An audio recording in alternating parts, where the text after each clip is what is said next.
Chapter 290. Reserve your strength, Priest Lusan, for the one I will bring soon. And then he disappeared as quietly as a blink. The cavalry members only managed to collect themselves and breathe properly after he was gone. Where did the commander go? Don't tell me he went to find you there alone. Probably he did say to Priest Lusan to conserve energy for the one he would bring. In response to Emun's question, Gakane mumbled. Even the usually amiable Gakane struggled to maintain composure in the situation, his expression stiff. Kana, are we really not going after him? A monster that grows stronger the more it's attacked. What is that all about? No matter how powerful either is, how could he defeat it alone? I don't know. Kana answered blankly towards the elder siblings huddled next to her. But we should do what he asked and wait for now. Yudir was undeniably the strongest member among the 330 cavalry members. Everyone here had received help for their ability development from Yudir. Kana trusted Yudir's strength as much as, or even more, than she trusted Kishir.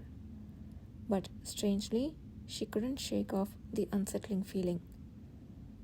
And that unease became a reality a moment later with a massive earthquake that seemed to tear apart the great serene forest. That earthquake. I truly thought the world was ending. I still can't believe that you caused it alone. When the commander brought you back? After the entire story, Yudir felt the trembling of Kana's small hand holding his own. We thought you were dead. Kana, listen, don't ever do that again. With a voice choking back emotion, Kana pleaded. Promise me here, you won't do it again. No matter how dangerous it seems for others, you won't step in alone. If it was anyone else asking, he might have agreed just to reassure them. But Kana had the ability to discern lies and truths hidden within words if she wished. So that's why she kept holding my hand. Kana tightened her grip on his hand as Yudir remained silent. Won't you promise? I will try. That's the best you can do, huh? I see. Kana gave a short reply and letting out a sigh, she released his hand. But remember this, you only have one life. No matter how strong you are, death means the end. Have you ever considered those around you? Without realizing it, Yudir found himself smiling faintly. Indeed, her words were true. No matter how strong you are, death is the end. No amount of achievement, wealth, or power can accompany you in the death. And no one knew this better than himself. I know. No, what do you know? You don't know anything. As if all her previous cheerfulness was a lie, Kana retorted coldly and hit Yudir's shoulder once more. I'm furious that I only realize now that you are such a fool. If I knew, I would have vehemently opposed when the commander said he was leaving you behind. Yudir had wished for that too, but he stayed quiet, fearing that saying so would only make Kana more upset. I'm sorry. Don't apologize. What are you apologizing for when you can't even promise to stay out of trouble? After saying so, Kana fell silent, unable to overcome her sense of distress. A few moments later, Yudir heard a rustling noise from her at his side. What does this look like? A sword? Right, your sword. When the commander brought you here, he didn't manage to bring it along, so someone else bought it later. But touch this part here. Kana guided Yudir's hand to touch a certain spot. His numb fingers caught a rough, lengthy sting, but as soon as he touched it, it crumbled and broke off piece by piece. Do you remember the red string that was originally attached to your sword? Luckily, the sword is intact, but the string and the sheath are completely ruined. What you just touched was the last remaining piece of the string. Either silently focused on the coarse sensation at his fingertips.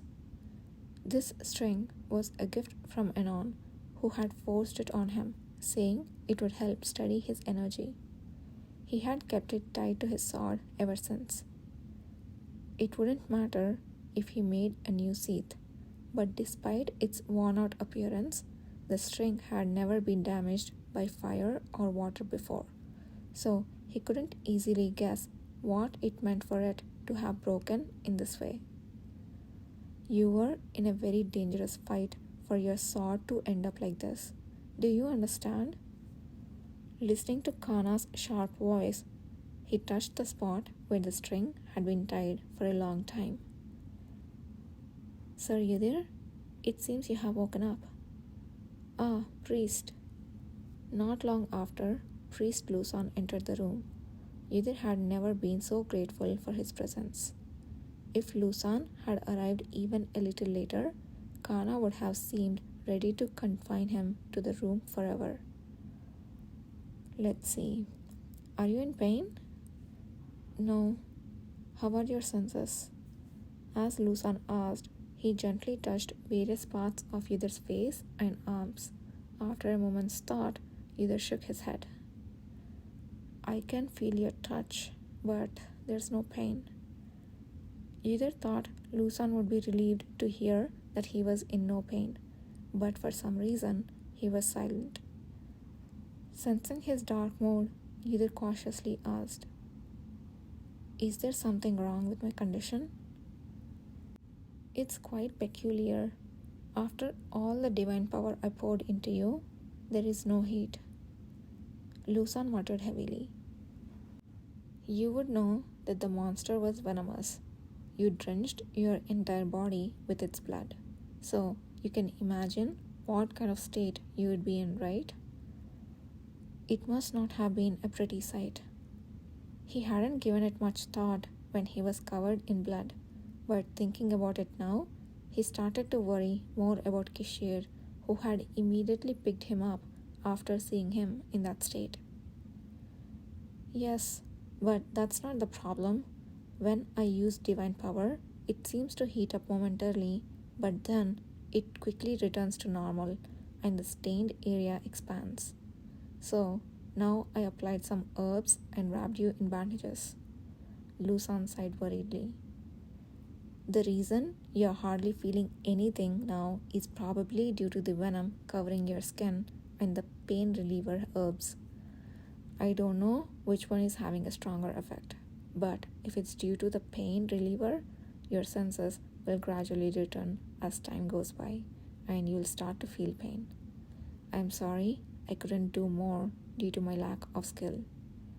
That's not true, Yudir responded quickly. Being weak to monsters was an inherent flaw and a natural limit he had.